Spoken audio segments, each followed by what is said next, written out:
भगवत् प्रसादो यस्या प्रसादान्न गतिः कुतोऽपि ध्यायंस्तु वंस्तस्य यशस्त्रिसन्ध्यं वन्दे गुरुः श्रीचरणारविन्दम्। नमो महावदान्याय कृष्णप्रेमप्रदायते कृष्णाय कृष्णचैतन्य नाम्ने गौरत्विषे नमः। हे कृष्ण करुणा सिंधु दीनबंधु जगत्पते गोपेश गोपिका कांत राधा कांत नमोस्तुते। तप्त कांचन गौरांगी राधे वृंदावनेश्वरी वृषभानुसुते देवी त्वं नमामि हरिप्रिये। जय रूप सनातन भट्ट रघुनाथ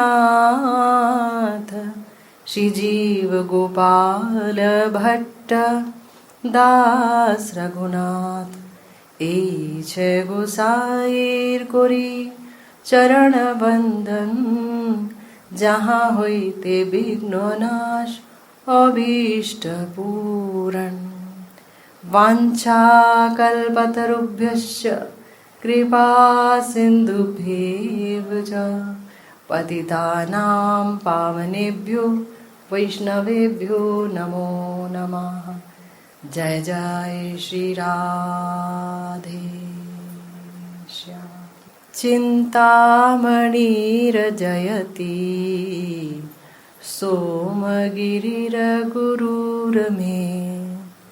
शिक्षा गुरुश्च भगवान् शिखिपिञ्च मौलिः। यतपादकल्पतरु पल्लवशेखरेषु लीला स्वयंवर रसमलभते जयश्रीः।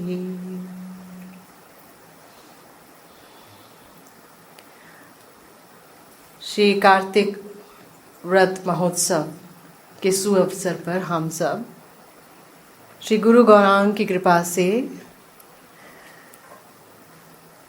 प्रिया प्रियतम के दिव्य लीला स्थली पर बैठकर प्रिया प्रियतम की लीला के सानिध्य में उनके दृष्टिगोचर होते हुए उन्हीं की रूप गुण माधुरी का आस्वादन करने के लिए हम सब एकत्र हैं। कृपा उन्हीं की है। गुरु गौरांग की कृपा के बिना क्या हो सकता है? कौन आ सकता है? किसके हृदय में सुनने की चाहत ही पैदा हो सकती है? तो हम सब इस अवसर पर एक बहुत ही सुंदर ग्रंथ का आस्वादन कर रहे हैं।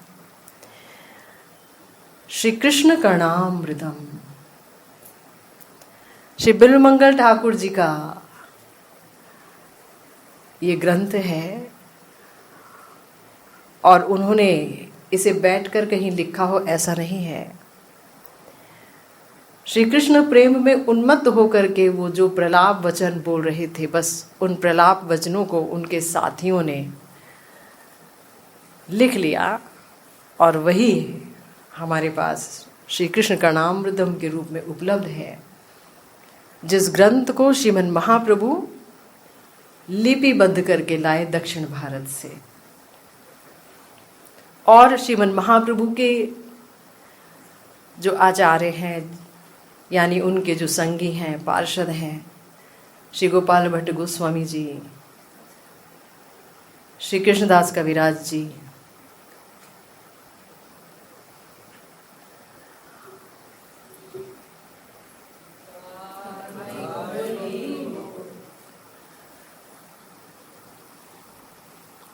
और श्री चैतन्य दास जी, ये सब निकुंज में प्रिया जी की दासियां हैं, तो इन्होंने जो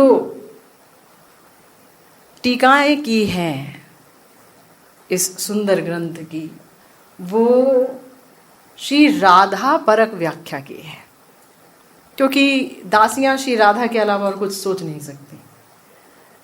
और ये जो धन्य कलयुग है, यहाँ गौरांग महाप्रभु ने जीव को एक ऐसा दुर्लभ रत्न प्रदान किया है जो कभी किसी युग में नहीं दिया गया, कभी नहीं दिया गया। यानी कि एक कल्प में सिर्फ एक बार दिया जाता है, और इस कल्प में इसी बार आए महाप्रभु, और महाप्रभु ने ये अनर्पित चरी अवदान दिया राधा दास्यम।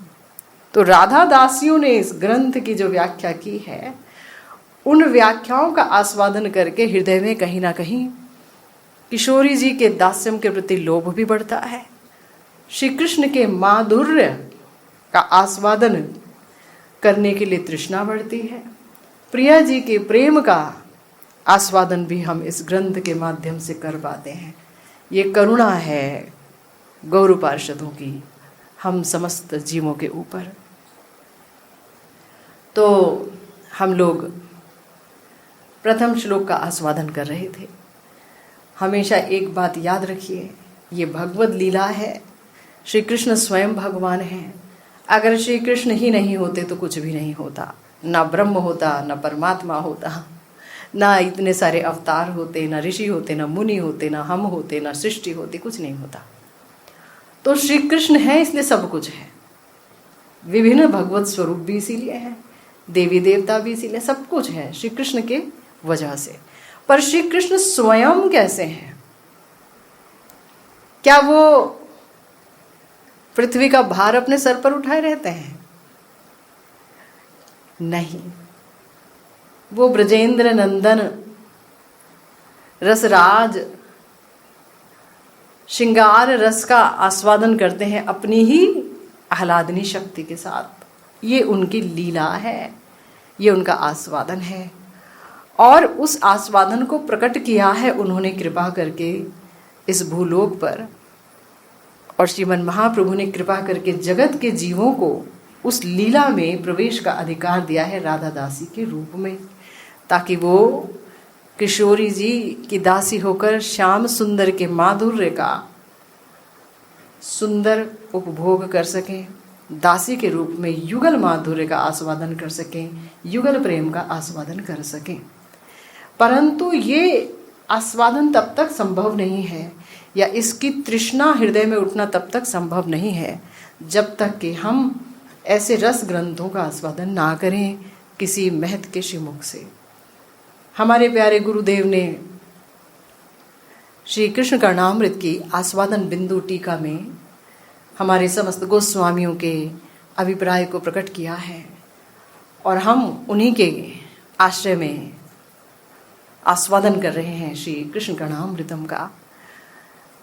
तो श्लोक था, चिंतामणिर जयति सोम गिरिर गुरुर में, शिक्षा गुरुश्च भगवान शिखिपिंच मौलि, यद पाद कल्प तरु पल्लव शेखरेशु लीला स्वयंवर रसम लभते जयश्री। अर्थात जिस समय हमारे श्री बिलमंगल ठाकुर जी श्री वृंदावन के लिए उत्कंठा से भरकर दौड़ रहे हैं,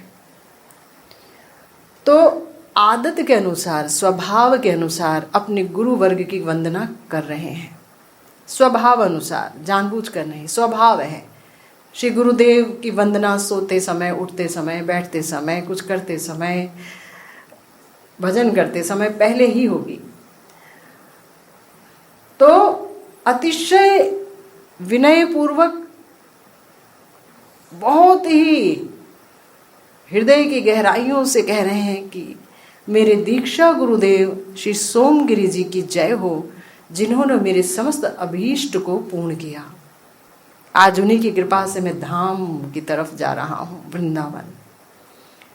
और मेरे शिक्षा गुरुदेव कौन हैं? वो हैं स्वयं भगवान शिखिपिंच मौली, यानी ब्रजेंद्र नंदन, जो अपने चूड़ा में मयूर पुच्छ धारण करते हैं, वो मेरे शिक्षा गुरुदेव हैं, वो मेरे हृदय में विराजमान है। तो उनकी जय हो, जिनके चरण कल्प तरु के पल्लव शेखर यानी कि चरण नखाग्र की शोभा पर मोहित होकर जय श्री श्री राधा जी अपने हृदय को हार बैठी हैं। ऐसे हमारे प्यारे शिक्षा गुरुदेव श्री किपिंच मौली ब्रजेंद्र नंदन श्री कृष्ण की जय हो। हमने अभी तक आस्वादन किया दीक्षा गुरुदेव के महत्व के बारे में, और आज हम आस्वादन करेंगे कि कैसे ये श्री कृष्ण हमारे बिल्वमंगल ठाकुर जी के भी और उनके जितने भी भक्त हैं सबके ही शिक्षा गुरुदेव हैं। भक्तों के शिक्षा गुरुदेव, कृष्ण भक्तों के शिक्षा गुरुदेव स्वयं श्री कृष्ण ही है और कोई हो नहीं सकता। इसीलिए बड़ा ही सुंदर आस्वादन करा रहे हैं गुरुदेव अपनी आस्वादन बिंदु टीका में। आपको ये तो ज्ञात होगा ही कि हम मंजरी भावोपासक हैं, और देखिए इस कलयुग में तो मंजरी भावोपासना पर सभी का अधिकार है। अधिकार तो सभी का है, लेकिन हाँ, संग वैसा ही करना पड़ेगा और भजन करना पड़ेगा ताकि हृदय में लोभ जागृत हो और चित्त साफ हो सके, देह आवेश समाप्त हो सके। देह आवेश, देह इंद्रियों की जो मांग है उसके पीछे भागते भागते कितने जन्म बीत गए। अब सिर्फ और सिर्फ श्री कृष्णचंद्र श्री राधा रानी के चरणों में और उनके माधुर्य में हमें अपने आप को डुबोना है, और वही सुयोग प्रदान कर रहे हैं मेरे प्यारे गुरुदेव अपनी इस सुंदर आस्वादन बिंदु टीका के माध्यम से। तो गुरु कृष्ण रूप होन शास्त्रेर प्रमाणे, गुरु रूपे कृष्ण कृपा करेन भक्त गणे। और आपको ये पता है कि हमारे स्वयं भगवान श्री कृष्ण चंद्र ब्रजेंद्र नंदन जो माधुर्य ही हैं और कुछ नहीं है, उनमें मधुरता है ये नहीं, वो स्वयं ही माधुर्य हैं। माधुर्य का उत्कर्ष ब्रजेंद्र नंदन श्री कृष्ण ही है, श्री राधा रमण श्री कृष्ण ही है। तो इनका एक स्वभाव है, ये स्वभाव अगर हृदय में रख लेंगे आप तो समझ आ जाएगी बात। इनका स्वभाव है कि ये प्रेम के वशीभूत होते हैं। सभी भगवत स्वरूप प्रेम के वशीभूत होते हैं, पर जितने वशीभूत गोविंद होते हैं उतना वशीभूत कोई नहीं होता। जितनी जल्दी इनका हृदय पिघलता है, द्रवित होता है प्रेम के अनुसार, प्रेम की जाति के अनुसार, प्रेम के परिमाण के अनुसार। प्रेम किस जाति का प्रेम है? वात्सल्य जाति का प्रेम है, श्रृंगार रस का प्रेम है, सख्य जाति का प्रेम है, दास्य जाति का प्रेम है। परिमाण कितना है? इतना है, इतना है। कितना प्यार करते हो, सब कुछ साथ लेके तो उनको प्रेम करते हो, उनको भी करते हो या उनको ही करते हो? भी और ही में बहुत फर्क है। जब उनको भी प्रेम करते हैं तो ठाकुर जी भी आपको भी में लेकर चलते हैं।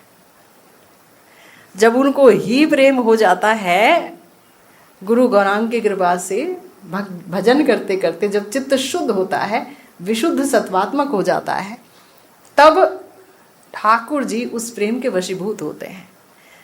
परंतु हमेशा याद रखना होगा, हम हैं जीव। जीव भगवान से जितना भी प्रेम क्यों ना करे, पूरा कर ले 100%, तो भी उसका प्रेम उसके साइज के अनुसार होगा। हम हैं अणु जीव, तो हम भगवान से अणु प्रेम ही कर पाएंगे अगर प्रेम मिला तो।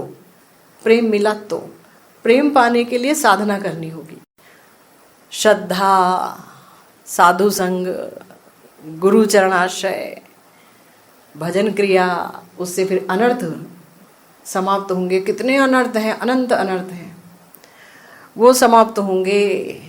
फिर कहीं जाकर के निष्ठा आएगी, फिर कहीं जाकर रुचि होगी, फिर कहीं जाकर आसक्ति होगी, फिर कहीं जाकर भावोदय होगा, फिर कहीं जाकर प्रेम, जो सबसे बहुमूल्य रत्न है प्रेम, कृष्ण प्रेम, युगल प्रेम, गौर प्रेम, गुरु प्रेम, ये उदित होगा। लेकिन ये प्रेम अगर उदित होगा पूरा पूरा क्यों ना मिल जाए तो भी ये अणु ही होगा। कृष्ण है विभु, अणु प्रेम के पीछे भी वो भागते हैं। तथापि याद रखिए ये जो प्रेम उदित होगा ये हमारा अपना कोई यहाँ पर बल नहीं है प्रेम उदित करने में, क्योंकि कृष्ण प्रेम कृष्ण ही दे सकते हैं। प्रेम कौन है?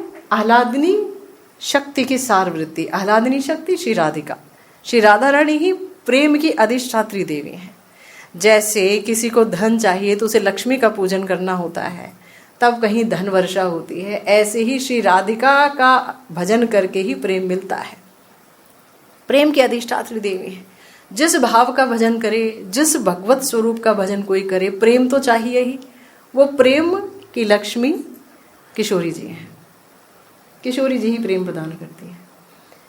अब ये बात जब हमें समझ आ गई कि किशोरी जी ही प्रेम प्रदान करती हैं, किशोरी जी ही भगवान की आह्लादिनी शक्ति हैं, तो इसका अर्थ ये हुआ कि जिस समय श्री कृष्ण की आह्लादिनी शक्ति या स्वरूप शक्ति श्री राधिका की कृपा होगी, उसी समय प्रेम की प्राप्ति होगी।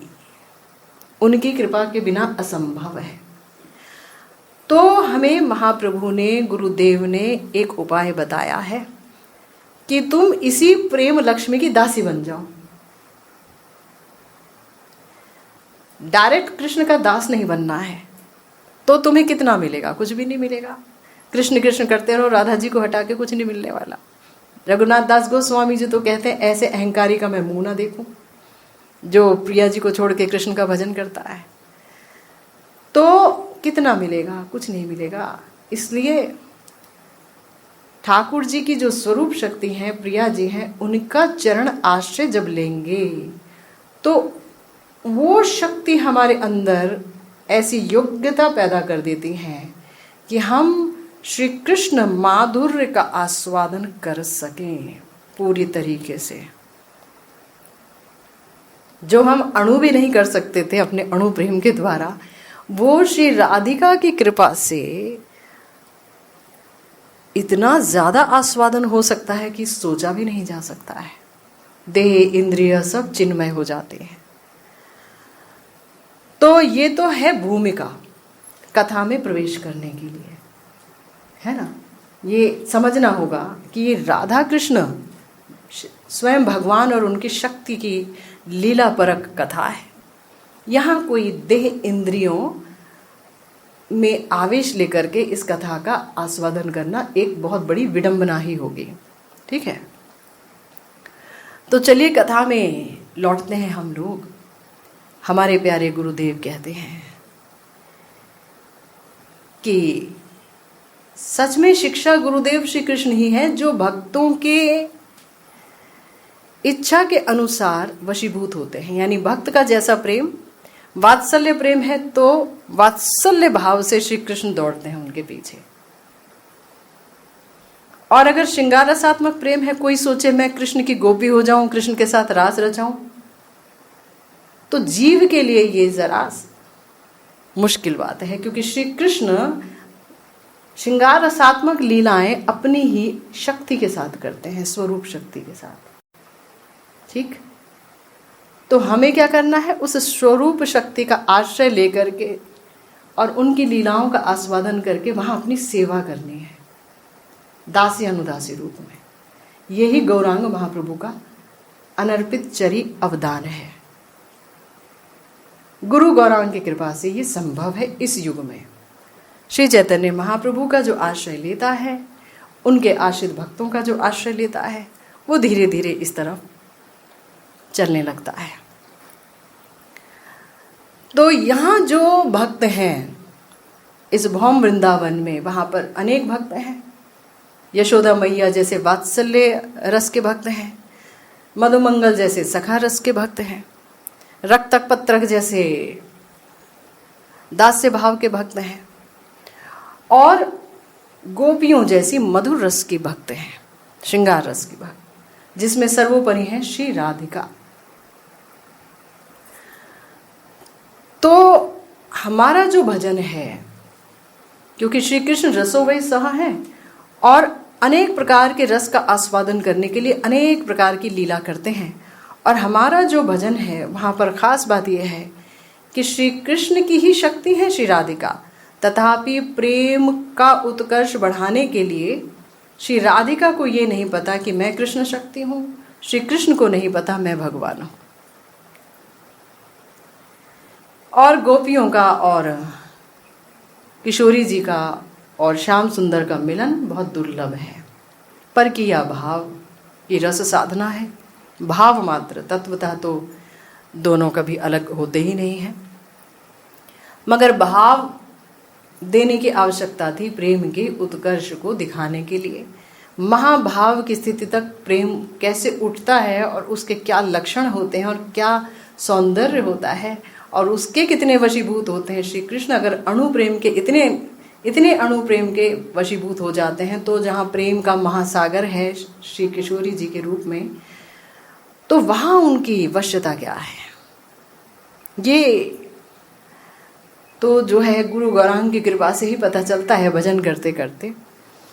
तो हमारे जो रूप गोस्वामी जी हैं, जिनके हम अनुगत्य में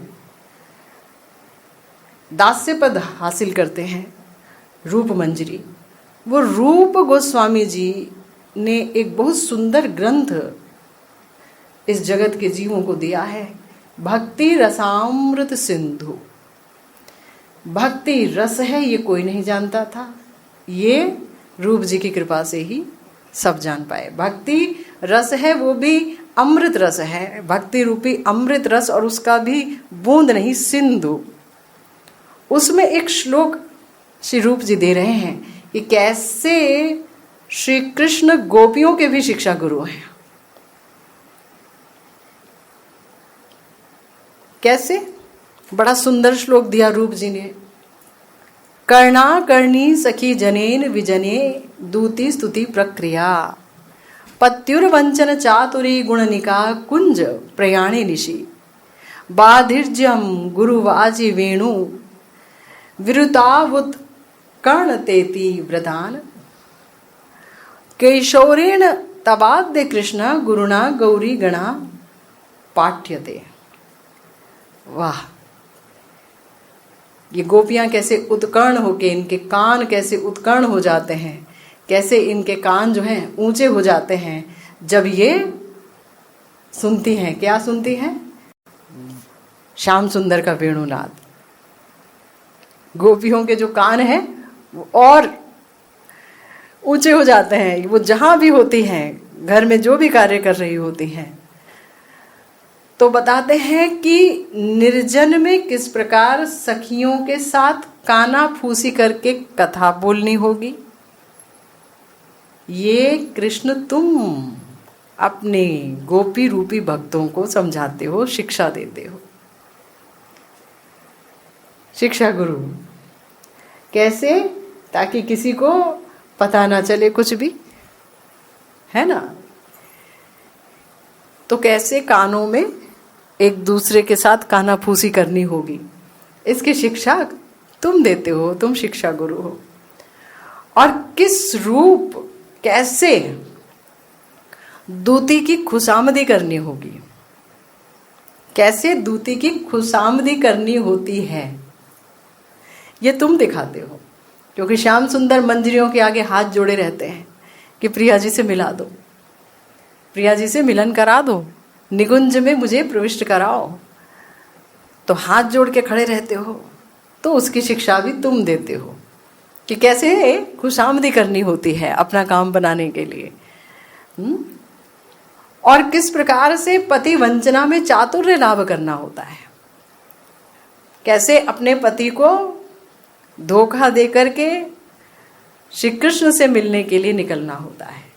देखिए, श्री कृष्ण ही सबके पति हैं, समस्त पतियों के भी वही पति हैं और समस्त स्त्रियों के भी वही पति हैं, जानवरों के और वृक्षों के सबके पति, प्राणदाता प्राणेश्वर प्राणनाथ वही हैं। उन्हीं से सांस आ रही, उन्हीं से प्रश्वास आ रही, किसके पति वो नहीं है, सबके वही हैं।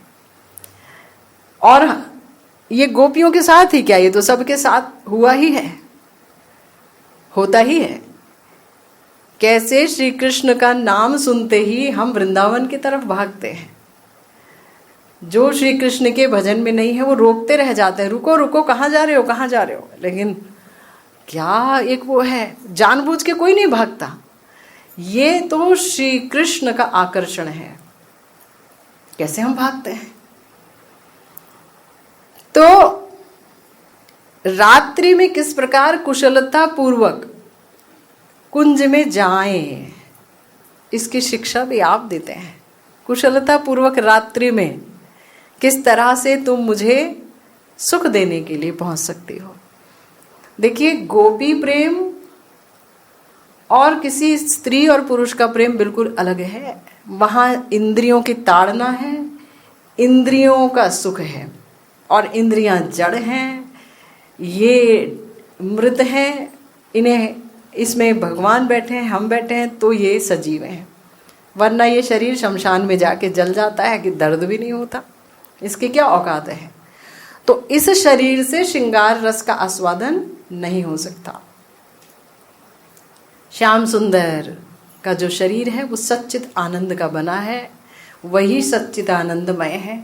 गोपियां सच्चित आनंदमयी है, उनका शरीर हमारी तरह नहीं बना, उनका मिलन भी हमारी तरह का मिलन नहीं है। हमारा अपनी इंद्रिय सुख है, वहाँ कृष्ण इंद्रिय सुख है। जहाँ श्री कृष्ण को सुख देने का भाव होता है उसे कहते हैं प्रेम, और जहाँ निज इंद्रियों को सुख देने का भाव होता है उसे कहते हैं काम। क्या कहते हैं? काम। और काम और प्रेम में उतना ही अंतर है जैसे कि लोहे में और स्वर्ण में। लोहे की तो कोई कीमत ही नहीं है, क्या कीमत है, लेकिन स्वर्ण की आज कीमत देखिए, एक तोले की कहाँ तक है। तो दोनों ही धातु हैं मगर फिर भी अलग हैं। तो हे कृष्ण, तुम कितनी सुंदर शिक्षा देते हो कि गुरुजन का वचन सुनकर भी कैसे बधिर की तरह आचरण करना है।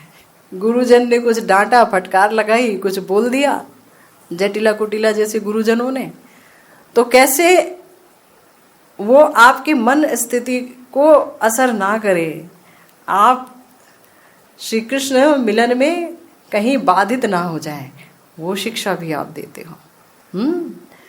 और मुरली के रब पर, मुरली सुनते ही कैसे उत्कर्ण होकर के रहना है।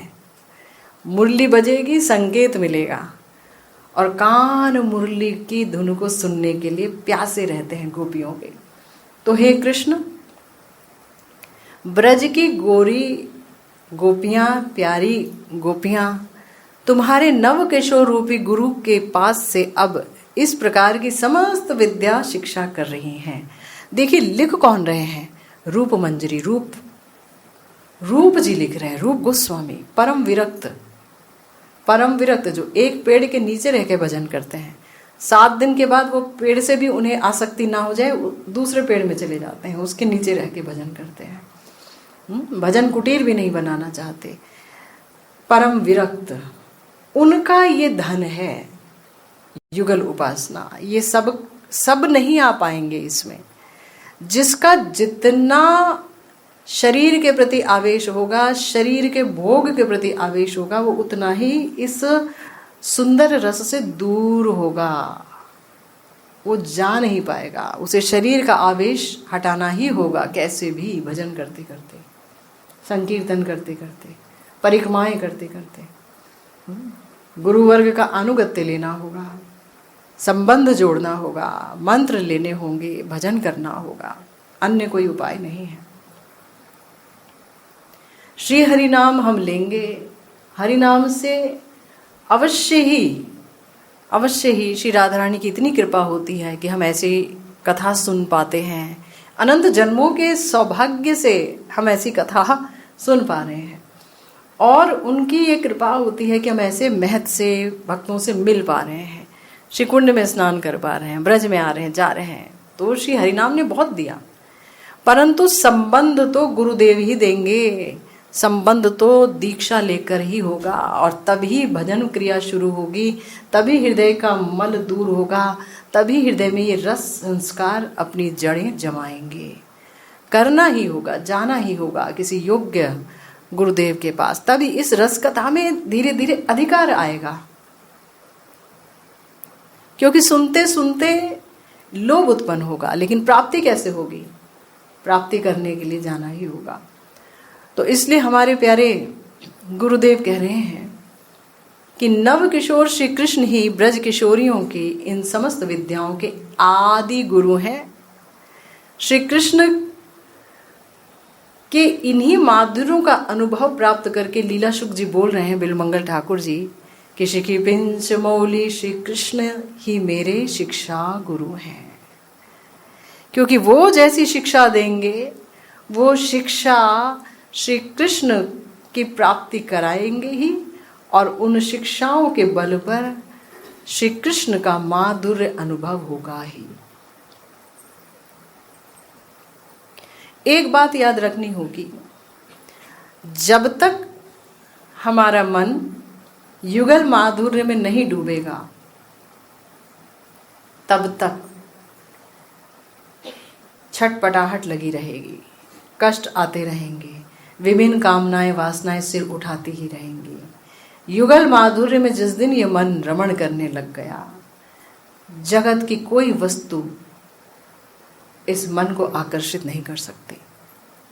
ये मन ही जगत प्रदान कराता है, और ये मन अगर प्रशिक्षित हो जाए, युगल माधुर्य का रस चख ले, तो ये युगल के चरणों को प्राप्त कराकर हमारा सबसे बड़ा बंधु हो जाता है।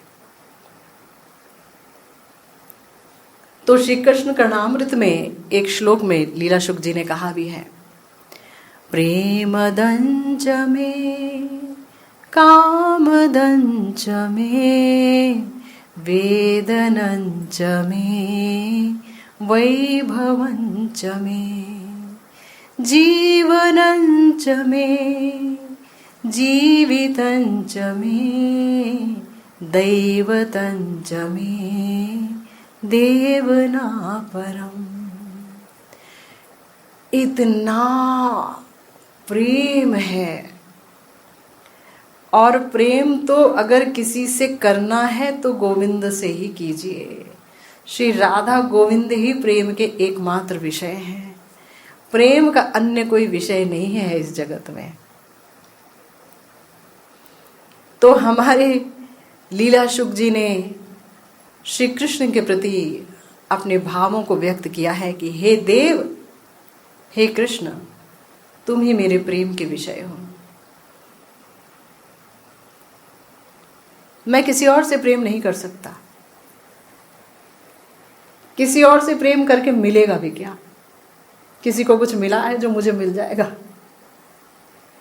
बोझ पूरा जीवन दूसरों की आशाओं को पूर्ण करने में लगा दो, और अंत में खाली हाथ मर जाओ, नरक चले जाओ। श्रीमद् भागवतम में कहा गया है, जो सिर्फ अपने परिवार की इच्छाओं को पूरी करता है वो नरक जाता है। जो मनुष्य शरीर पाके गोविंद भजन नहीं करता, वो किसी भी जाति का क्यों ना हो, वो नरक जाता है। कितना बड़ी बात। तो प्रेम का विषय, हे गोविंद, सिर्फ तुम हो, और तुम ही मेरे काम का विषय हो। तुम ही मेरी कामनाओं को पूर्ण करोगे। कैसी कामना? गोपी जन जातीय मेरे अंदर प्रेम आ जाए। गोपियों में जैसा प्रेम है, गोपी भाव, उसके प्रदाता तुम ही हो। इसलिए कामदंच में गोपी भाव के बिना युगल सेवा प्राप्त नहीं होगी, और गोपी भाव के प्रदाता श्री कृष्ण है। गौर रूप में उन्होंने ही दिया। प्रिया जी की करुणा जब उन्होंने अंगीकार की तो समस्त जीवों को यही दिया। क्या?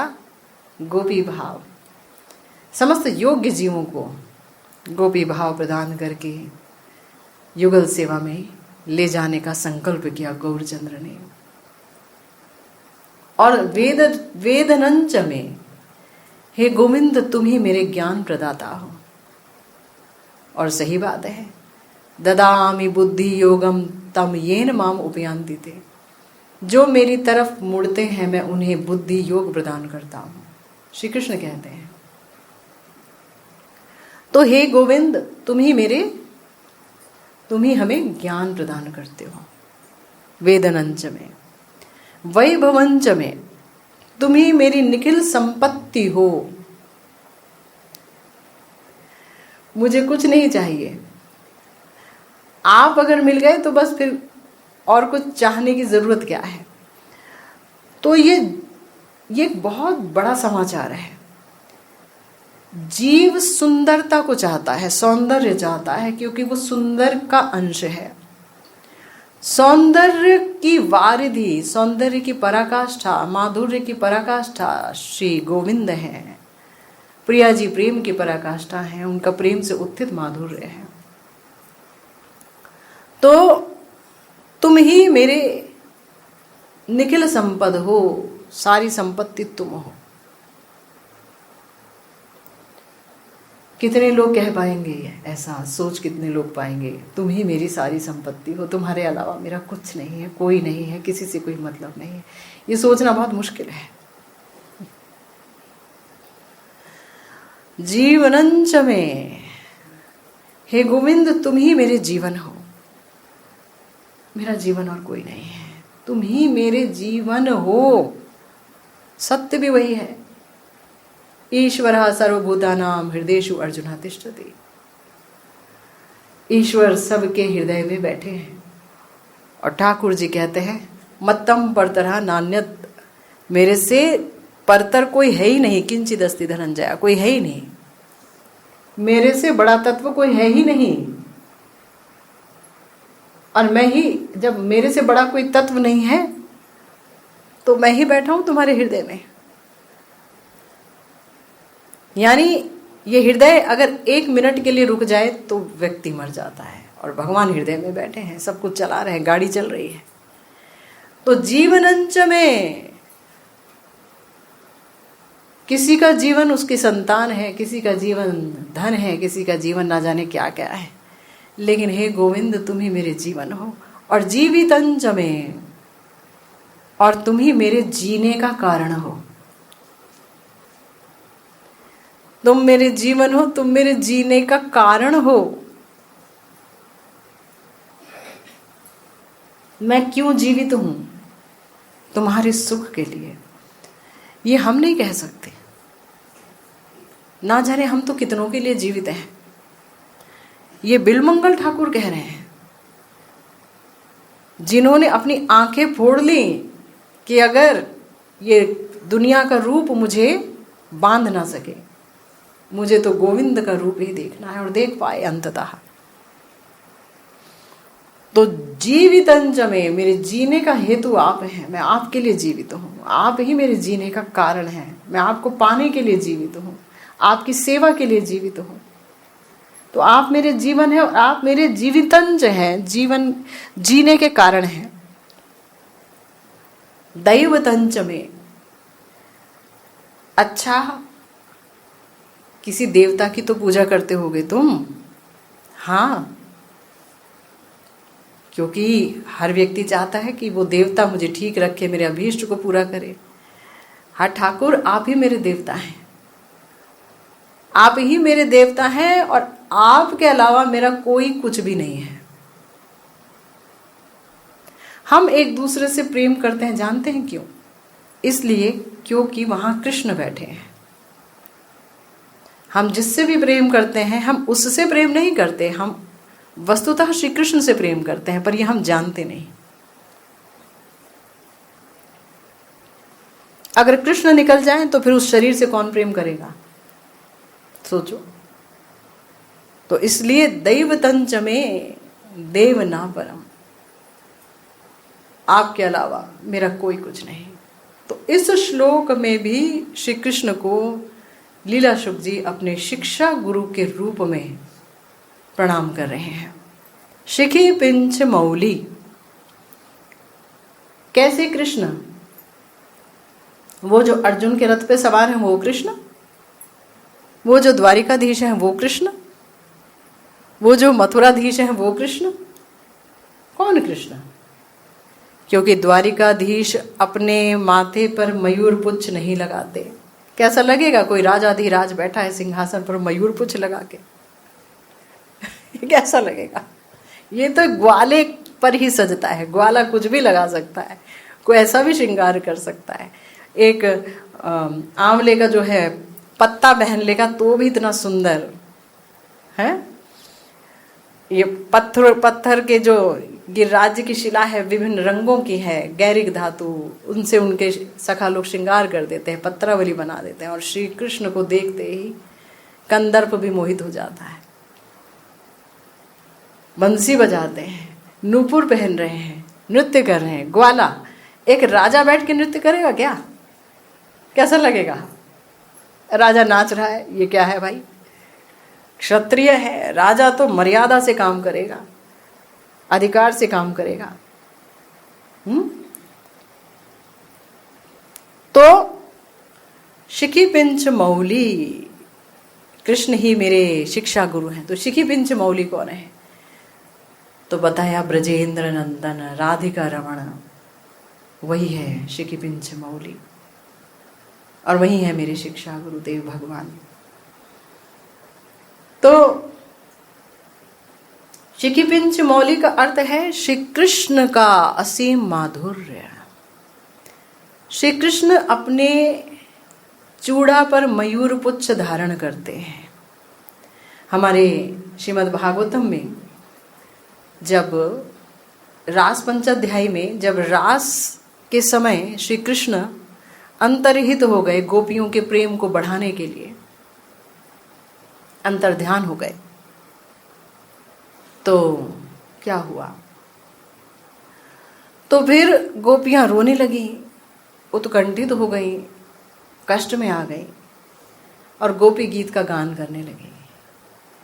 श्री कृष्ण प्रकट हुए तो उनके सौंदर्य का वर्णन करते हुए श्री सुखदेव जी ने कहा, तासामा वीरभुत चौरी स्मय मान मुखाम भुजा पीताम्बर धरा सृग्वी साक्षान मनमथा। कैसे प्रकट हुए? अर्थात शूर नंदन श्री कृष्ण ब्रज वनिताओं के निकट आविर्भूत हुए तो उनका मुख कमल, कैसा मुख कमल, कैसा सौंदर्य से युक्त। इस जगत में जितनी भी सुंदरता है वो श्री कृष्ण के सौंदर्य के आगे भला क्या होगी। यहाँ के सौंदर्य पर ही मन अटक जाता है। सप्त धातु का बना हुआ भी कोई सुंदर शरीर जाता है तो लगता है अरे कितना सुंदर है, पर सुंदर नहीं है, वहां श्री कृष्ण की विभूति है, कृष्ण है अंदर। सुंदर क्या हो सकता है? ये शरीर सुंदर नहीं है, ये तो लिफाफा है। तो इस जगत के ये पुष्प देखिए कितने सुंदर हैं, कितने सुगंधित हैं। तो इनको बनाने वाला जो इनका कारण है वो कितना सुंदर होगा, और उस सुंदरता को देखने की, उस सौंदर्य की सेवा की तृष्णा ही मुझ में आत्मा के तौर पर है, सब में, मगर हम जानते नहीं हैं कि उसकी सेवा की तृष्णा ही हमारे अंदर है। उसको देखने की तृष्णा है, उसको आग्रहण करने की तृष्णा है, स्पर्श करने की तृष्णा है, सुनने की तृष्णा है। हम नहीं जानते हैं। और ये जो तृष्णा ये है उसके लिए, पर ये कहीं और निकलती है किसी और के लिए, और वहां पर जो प्रेम है वो धोखा खा जाता है, वंचित हो जाता है, और वहां हमें कुछ नहीं मिलता, ना सौंदर्य मिलता, ना सौरभ मिलता है, ना कोमलता मिलती, ना हास्य अमृत मिलता, कोई अमृत ही नहीं मिलता। विष विष विष विष विष। एक सड़ा हुआ शरीर दूसरे सड़े हुए शरीर से क्या पालेगा? विष के सिवा। हाँ विष है, पर हम अनजाने में उसे अमृत मान लेते हैं। क्यों? क्योंकि हम अभी बहुत दूर हैं, बहुत दूर हैं उस गोविंद से। गोविंद नामामृत को लेके भी अभी नाम का अमृत भी नहीं चखा। तो इसलिए जब श्याम सुंदर प्रकट हुए उन गोपियों के बीच तो उनका मुख कमल मृदु मंद हास्य से उत्फुल्ल था। मुस्कुरा रहे थे, इतना दुख झेला गोपियों ने, इतना रोई। श्याम सुंदर जब प्रकट हुए तो इतने सुंदर, साक्षात मनमथ था। यानी कामदेव जैसा कोई देव नहीं है, वो इतने सुंदर देव हैं, मगर साक्षात उनके मन को भी जो मत दे, ऐसे मदन मोहन स्वरूप में श्री कृष्ण प्रकट हुए हैं और मुस्कुरा रहे हैं, मृदु मंद मुस्कुरा रहे हैं, हंस रहे हैं। मुस्कुराहट से कुछ ज्यादा ही है, क्योंकि सिर्फ मुस्कुराने से काम नहीं चलेगा। और परिधान में पीत वसन, गले में वनमाला नीचे तक, और रूप में साक्षात मदन मोहन, इस रूप में आविर्भूत हुए। कैसे हैं? भागवत जी में विदुर जी के प्रति उद्धव जी ने कहा है, क्या कहा है? यन मर्तलीलोपैकम स्वयोग माया बलम दर्शयता गृहीतम विस्मापनम स्वस्य च सौभगर्दे परम पदम भूषण भूषणांगम। हम जब आभूषण पहनते हैं इसलिए कि हम आभूषणों की वजह से सुंदर दिखे। श्याम सुंदर जब आभूषण धारण करते हैं वो इसलिए कि मेरी वजह से आभूषण सुंदर दिखे। उनको भी जो सौंदर्य प्रदान करते हैं, भूषण भूषणांगम, प्रति अंग पर जो आभूषण धारण किए हैं वो श्री कृष्ण के सौंदर्य से ही, उनके लावण्य, उनके चाकचिक्यमय ज्योतिर्मय स्वरूप से ही वो सुंदर दिखता है। तो विदुर जी के प्रति श्री उद्धव जी ने कहा कि भगवान श्री कृष्ण ने अपना ऐसा रूप प्रकट किया, ऐसा रूप प्रकट किया कि जो उन्होंने अपनी योग माया बल के प्रदर्शन के लिए किया। यानी कि देखो ये मेरा नित्य स्वरूप कितना सुंदर है, क्या आवश्यकता थी? तुम तो आराम से मुरली बजा रहे थे, गोपियों से रास रचा रहे थे, इस भूलोक में अपने धाम को अवतरित कराया, वहां तुमने रास रचाया। आवश्यकता क्या थी? वहीं रहते तो आवश्यकता थी। जगत के जीव इसको पाए बगैर, इस रूप को पाए बगैर प्यासे ही डोलते रहेंगे, यहाँ वहां। इस रस को पाए बगैर नीरसता का ही अनुभव करेंगे। तो एक बार इस रस का आस्वादन श्याम सुंदर ने स्वयं करते हुए समस्त जगत के जीवों को भी कराया है। वो कैसे आस्वादन करते हैं? कानों से करते हैं, कानों से। महद के मुख से जब लीला कथा अमृत प्रवाहित होती है तो वो हमारे कानों में जाकर के हमारे नयनों को, हमारे मन को परिष्कृत कर देती है, और ठाकुर जी और उनकी लीला हृदय में प्रकटित हो जाती है जब प्रेम प्रकट होता है। तो ऐसा रूप प्रकट किया जिस रूप ने श्री कृष्ण को भी क्या कर दिया? विस्मित कर दिया, आश्चर्यचकित कर दिया। भगवान का रूप देख करके सब आश्चर्यचकित होते हैं, पर उनके इस रूप को देख करके, यानी अपने ही रूप को देख करके श्री कृष्ण भी विस्मित हो गए। ऐसा रूप और सौभाग्य अतिशय का परमास्पद ऐसा रूप कि जो देख ले, जो आस्वादन कर ले, फिर उसकी अन्य कोई कामना शेष नहीं रहती। उसे ब्रह्मा का पद दे दो, उसे इंद्र का पद दे दो, उसे राजा महाराजा बना दो, उसे कुछ भी क्यों ना दे दो, वो कुछ नहीं चाहता। क्या चाहता है? बार बार उसी रूप का दर्शन और सेवा। वही रूप, उसका दर्शन, उसी की सेवा, और कुछ चाहत नहीं रहती। तो भूषणेर भूषणम, भूषण भूषणांगम। श्रीमन महाप्रभु ने श्री सनातन गोस्वामी जी के निकट इस श्लोक की बड़ी ही प्यारी टीका व्यक्त की। अब श्री गौरांग महाप्रभु तो स्वयं श्री राधा कृष्ण मिलित स्वरूप हैं। श्री राधा रानी और श्री कृष्ण का जब प्रगाढ़ मिलन होता है निकुंज में, वहीं से प्रकट हुए हैं श्रीमन महाप्रभु गौर हरि। भाव है श्री राधा रानी का, विरहिणी राधा। तो विरहिणी राधा जी का भाव लेकर के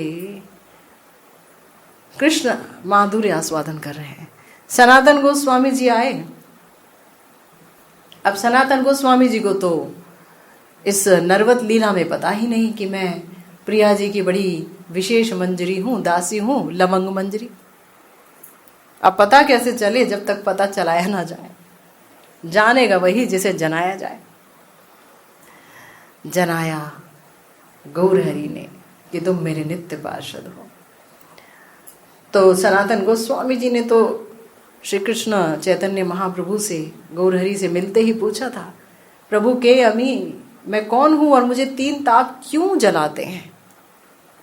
महाप्रभु ने बताना शुरू किया, जीव क्या है, जीव भगवान का अंश है, और सब कुछ बताते बताते बताते जब श्री कृष्ण तक पहुंचे तो उनका राधा भाव जागृत।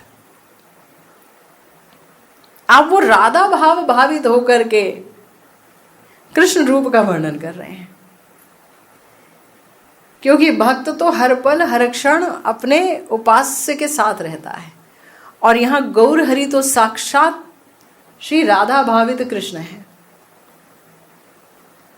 तो गौरांग महाप्रभु में तो 2 चीज हैं। एक जगह मादनाख्य महाभाव, क्योंकि दोनों का प्रगाढ़ मिलन स्वरूप ही गौर है, और दूसरा मोहनाख्य महाभाव, क्योंकि विरह बहुत ज्यादा है, कृष्ण विरह है।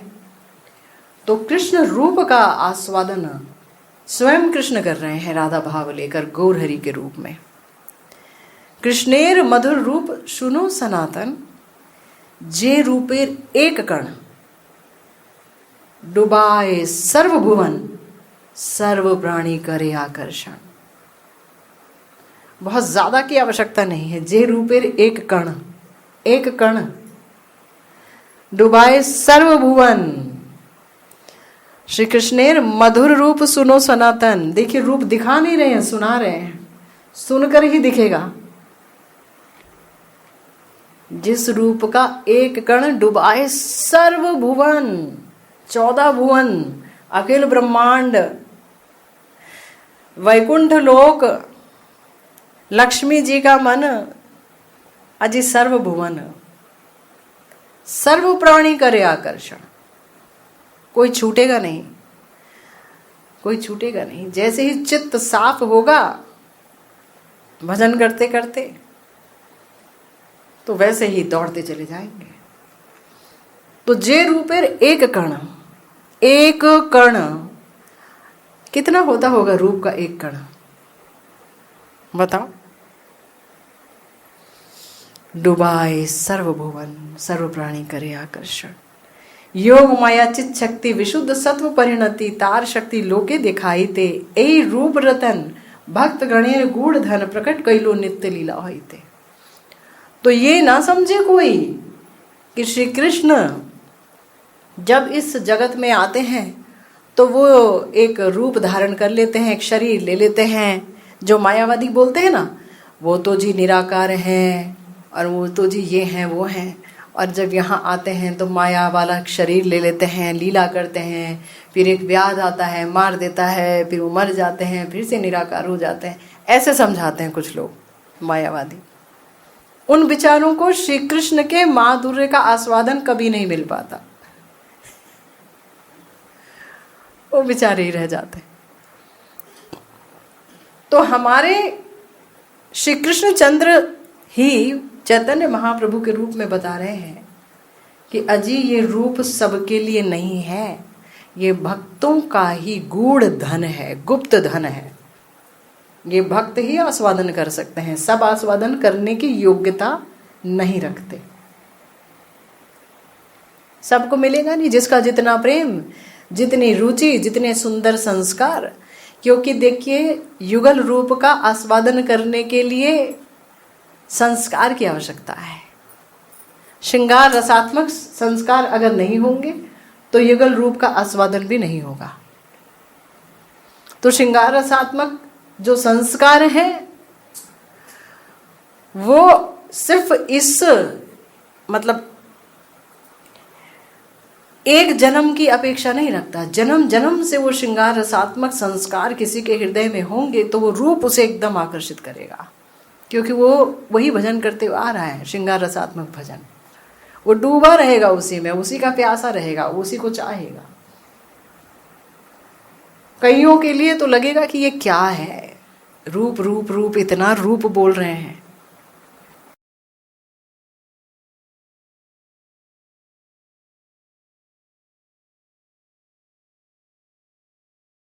और बोलने की वस्तु और है क्या? रामानंद राय जी ने बताया महाप्रभु के पूछने पर, सुनने की चीज जो है वो क्या होनी चाहिए? राधा कृष्ण तो केली रसायन, वही कानों की मैल दूर कर सकती है, बधिरता दूर कर सकती है, हृदय में युगल रूप जागृत कर सकती है, युगल सेवा की प्यास उत्पन्न कर सकती है, अभिलाषा उत्पन्न कर सकती है। जब अभिलाषा ही नहीं होगी तो प्राप्ति कैसे होगी? जब प्यास ही नहीं होगी तो पानी कैसे अच्छा लगेगा? पानी देना भी बेकार है। अगर कोई कहे कि ठाकुर जी आप हमें प्रेम क्यों नहीं देते, इसलिए क्योंकि पात्रता ही नहीं है। सिंघनी का दूध, सिंघनी के दूध के लिए विशेष पात्र की आवश्यकता होती है, वरना वो फट जाएगा। तो ये युगल प्रेम को धारण करने के लिए विशेष हृदय की आवश्यकता होती है, और ये हृदय बनता है ऐसे ही कथाओं का श्रवण करते करते, भजन करते करते, गुरु गौरांग से प्रेम करते करते, धाम वास करते करते, निष्कपट भाव से हाहाकार करते करते वो हृदय तैयार होता है। तो ये रूप रतन जो है वो भक्तों का, कैसे भक्तों का? श्रृंगार रसात्मक भाव से जो जुड़े हैं, ऐसे भक्तों का, जो युगल रस का आस्वादन करना चाहते हैं, ऐसे भक्तों का ही गूढ़ धन है, गुप्त धन है। ठाकुर जी ये रूप जो है वो बकासुर अघासुर के आगे थोड़ी ना प्रकट करेंगे, जो गोपियों के आगे प्रकट करेंगे। सोचिए, यही रूप प्रकट है यशोदा जी के आगे भी, पर उनका हृदय वात्सल्य रस में भीगा है, वो श्रृंगार रसात्मक भाव थोड़ी ना लेके आएंगी। तो वात्सल्य भाव में ये रूप अलग दिखेगा, दास्य भाव में ये रूप अलग दिखेगा, लेकिन श्रृंगार रसात्मक भाव में इस रूप का माधुर्य कुछ अलग होगा। तो यही रूप रतन भक्त गणेर गूढ़धन प्रकट कैलु नित्य लीला हिते। यहाँ महाप्रभु ने स्पष्ट बता दिया कि ये जो रूप रतन है ये नित्य लीला से प्रकटित है। ये नहीं है कि किसी निराकार ने आके यहाँ आकार धारण कर लिया, शरीर ले लिया, माया का बन गया। अरे भाई ये क्या कर रहे हो? तुम तो ब्रह्म अपराधी हो गए, तुम तो भगवत चरणों में अपराध कर दिए। इससे बड़ा तो कोई अपराध नहीं है ठाकुर जी की श्री विग्रह को माया का बता देना। इसलिए महाप्रभु ने कहा प्रकट कैलो नित्य लीला हुई थे, नित्य लीला से प्रकट किया है ये रूप रतन भक्तों के लिए श्री कृष्ण ने। और कैसा है ये रूप देखी आपनार कृष्णेर होए चमत्कार आस्वादिते मने उठे काम। अपना ये रूप देखकर श्री कृष्ण ही चमत्कृत हो जाते हैं और कहते हैं मैं भी इसका आस्वादन करना चाहता हूँ, मैं भी देखना चाहता हूँ खुद को, मैं भी स्वयं अपना आलिंगन करना चाहता हूँ, अपना चुंबन करना चाहता हूँ, मैं खुद को स्पर्श करना चाहता हूँ इस रूप को। लेकिन क्या करोगे, कैसे करोगे? क्योंकि तुम तो प्रेम का विषय हो, और जो विषय है वो स्वयं से प्रेम कर ही नहीं सकता, आश्रय तत्व ही प्रेम कर सकता है। तुम तो भक्त नहीं हो ना, तो कैसे कर पाओगे? तो तुम्हें आश्रय तत्व का भाव लेकर आना होगा। आश्रय तत्व है श्री जी, स्वामिनी श्री राधिका आश्रय तत्व है। तो आश्रय तत्व श्री राधिका का महाभाव ला करके और उस महाभाव से ओतप्रोत होकर ही तुम श्री कृष्ण रूप का, यानी निज रूप का, निज नाम का, निज अधरामृत का आस्वादन कर पाओगे। तो यही किया श्रीमन महाप्रभु ने। तो ऐसा ये रूप है ठाकुर जी का, और ऐसे रूप को ही अपना शिक्षा गुरु भगवान बताया है हमारे बिलमंगल ठाकुर जी ने। और इस रूप की और क्या विशेषता है, सारी विशेषता तो क्या कोई प्रकट कर पाएगा, पर महाप्रभु किस प्रकार से इस रूप का आस्वादन कर रहे हैं, यानी श्री कृष्ण चंद्र स्वयं निज रूप का आस्वादन करके कैसे विभोर हो रहे हैं कि वो भूल ही गए कि सामने सनातन जी बैठे हैं, वो स्वयं उस रूप में डूबते चले गए। तो कैसे डूबे और क्या सब कुछ कहा, श्रीमन महाप्रभु ने चाहा, श्री गुरुदेव ने चाहा तो आस्वादन करेंगे हम। इसी के साथ आज की भागवती कथा यहीं विश्राम लेती है।